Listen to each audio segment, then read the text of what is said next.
do ser humano, a competitividade. Ora, se tu está num ambiente de competitividade, o outro é sempre uma ameaça para ti. Então, assim, a gente vê as casas cheias de grade, a gente vê o nosso comportamento alterado por causa dos níveis de violência que se tem. E esses níveis de violência, eles têm uma ligação muito próxima com as nossas escolhas culturais. Por que não se rouba um tênis sem marca, por exemplo? Porque não tem aquele significado que tu estava falando, Sibila. Daquilo, todos nós nos identificamos. O que ele representa? E assim, e mesmo esse medo que tu diz assim, o medo como um instinto de sobrevivência, ok? Mas quando você identifica o medo do quê? Quer dizer, o medo durante a Idade Média é o medo da noite. O que aplaca a noite? O que garante que o dia nasça? Eu faço as minhas rezas, eu queimo os meus incensos, as minhas ervas, eu estou sempre de acordo, porque eu quero que o dia nasça. As respostas científicas que a gente diz hoje, distanciadas do sobrenatural, não estavam colocadas.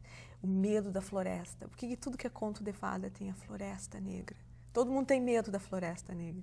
Porque nós damos sem luz, né? Sem também, isso, né? O desconhecido. Então, veja assim, esse é o desconhecido naquele momento. Isso que gera medo. Olha e eu só. só quero avançar em mais um elemento nesse aspecto do medo. Que vem, assim, as próprias respostas que se encontram, falando na Idade Média, porque me veio essa imagem bem na hora.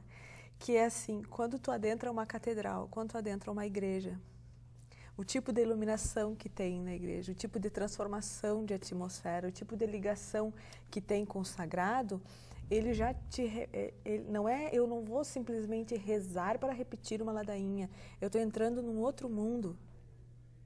Então, a segurança, ela não está na ciência, a segurança está na religiosidade. Então, é uma experiência mística, cada vez que tu entra nesses ambientes, porque ali também tu está assegurando a ordem do mundo, as coisas como são. O medo que a gente tem de tempestade, até uma vez nós chegamos a comentar nesse Bila, tu tinha várias receitas, assim, quando chega, tempestade, o que tem que fazer, o que tem... Né? E isso na história, eu sei que eu já estou me estendendo, mas isso na história a gente chama de tempo das estruturas, que são as modificações mais lentas que a gente tem na sociedade humana, que são as modificações culturais, as nossas crenças, a mentalidade, o imaginário. Então, assim, eu vou e guardo a tesoura, eu vou e tapo o espelho, eu vou e acendo... Eu não sei se é sal, eu não sei qual é a erva que... Coloca uma cruz de sal grosso embaixo da mesa para Santa Bárbara. Isso, Santa Bárbara. Essa eu não sabia. E aí, olha só. E no Brasil já com Iansã, e a gente já faz um carnaval disso tudo. Essas manifestações culturais, elas são muito intensas. E elas é que, na verdade, nos dão um rosto, né? Um modo, e nos dão um perfil.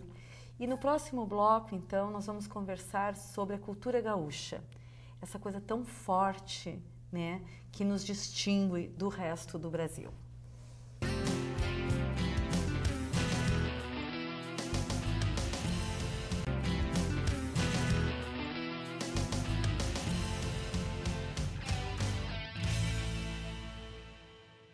Estamos voltando com o Momento Feminino de hoje, conversando sobre cultura.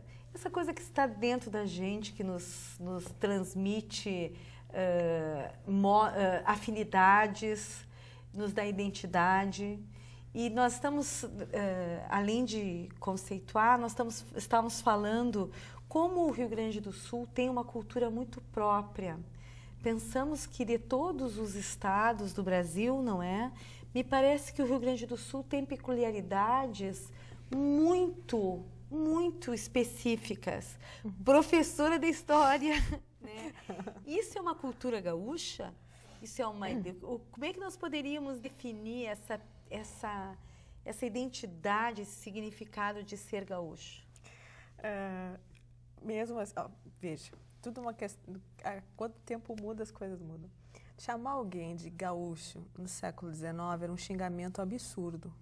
Ai, não Essa acredito. no Rio Grande do Sul. É mesmo? rio-grandense. As pessoas se apresentavam como rio-grandense.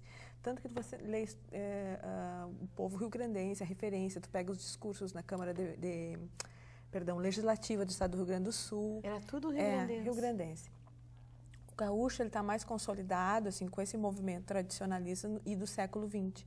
Porque a ideia do gaúcho como el gaúcho, e eu não vou entrar nesse... O errante. Mais do que errante, né? Era não é torto. O solitário, o abandonado, envolvido em contrabando, quer dizer, assim, em atividade...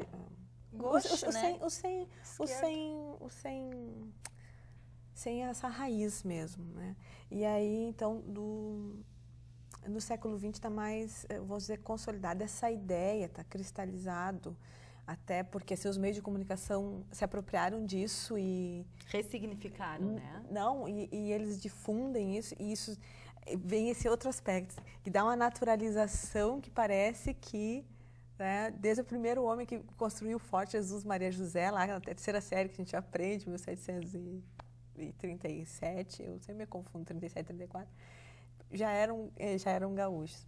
Mas tu levanta uma questão bem interessante, Sibila, que é essas diferenças regionais que a gente tem. Essas questões de que elas estão dentro de uma ideia do que é ser brasileiro, o que é culturalmente o brasileiro, qual é a cultura brasileira, e o que é ser do Rio Grande do Sul, ser o rio-grandense, como você quiser chamar, ou ser gaúcho, né?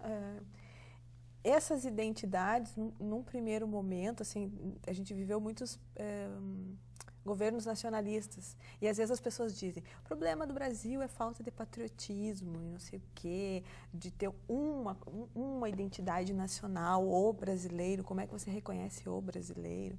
E que por isso nós não seríamos uma cultura forte.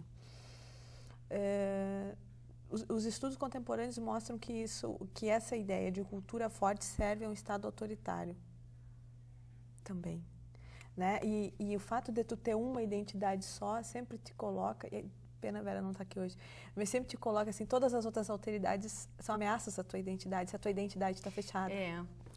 E como o ser brasileiro, a gente não está fechado.